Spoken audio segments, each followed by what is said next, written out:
Good morning. Someone just saw me within the last hour visiting from Florida, and they yelled at me, Ohio!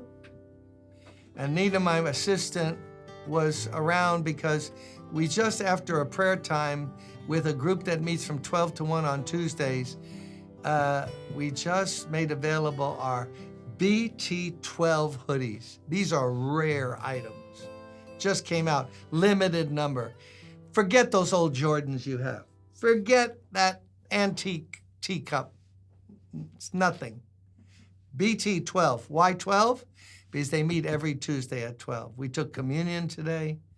I'm taping on a Tuesday, and we prayed for requests, and they sit from 12 to 1 in the presence of the Lord and just pray quietly. So now we are finishing up another helpful word. Part warning, part encouragement. Listen to it. In this chapter filled with some solemn warnings, Hebrews 6. God is not unjust. He'll not forget your work and the love you have shown him as you have helped his people and continue to help them. We want each of you, verse 11, we want each of you to show this same diligence to the very end, so that what you hope for may be fully realized. You can't quit before the race ends. The love you're showing, the good you're doing, Paul, the writer says, we want each of you to show this diligence right to the end. Verse 12, we don't want you to become lazy. That word's in the Bible.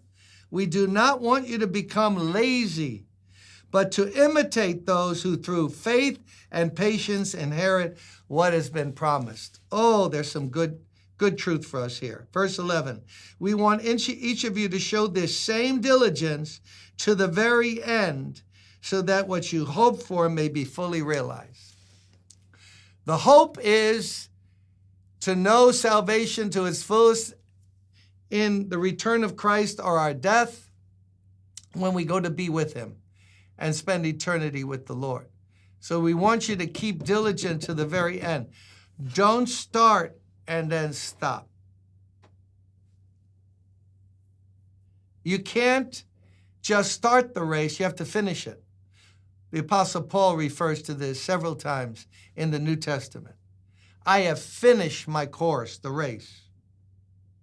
So I want to talk to someone who might be listening today. You started a ball of fire. You found the Lord, you were involved,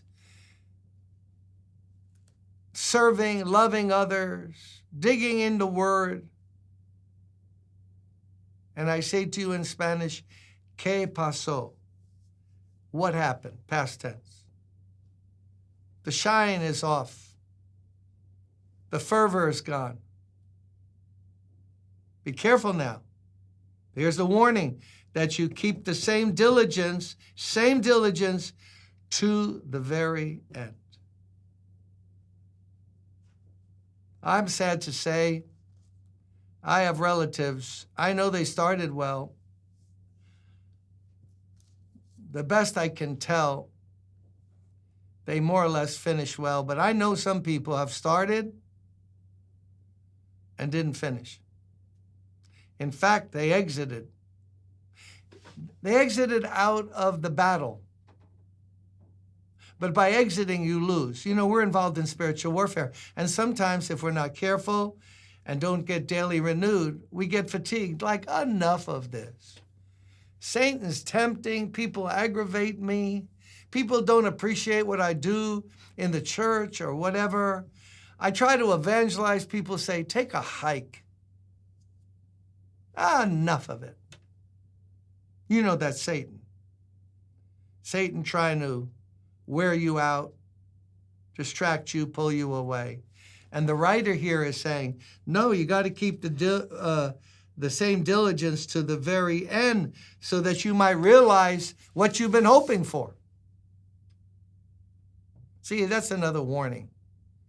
Can't start, you got to finish.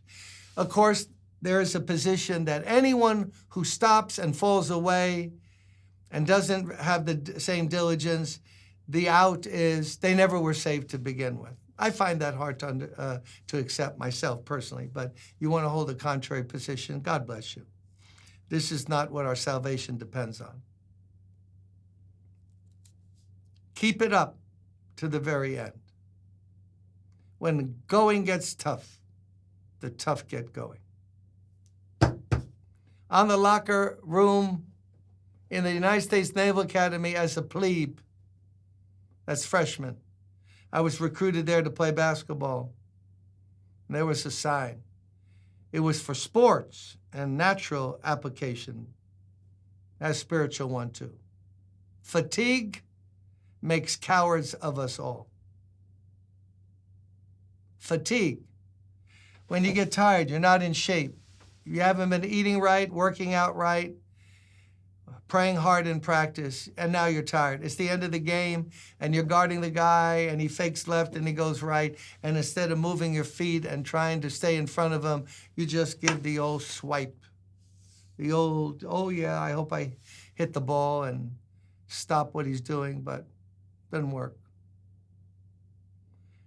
And what it was is fatigue. You also start shooting. You miss your shots. Why? Your foundation isn't right. Why? Your legs are tired, so you're falling back. You're falling to the side. You won't shoot accurately.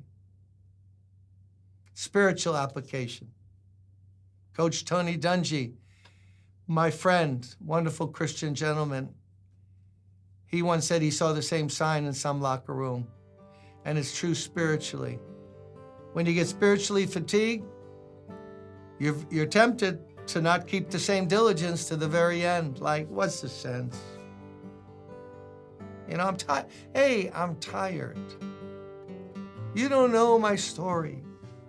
I was trying to counsel someone just the other day, and I thought it was something current, and the person's in their 40s, 50s, and they said, yeah, but see, in the 4th grade. Whoa, 4th grade.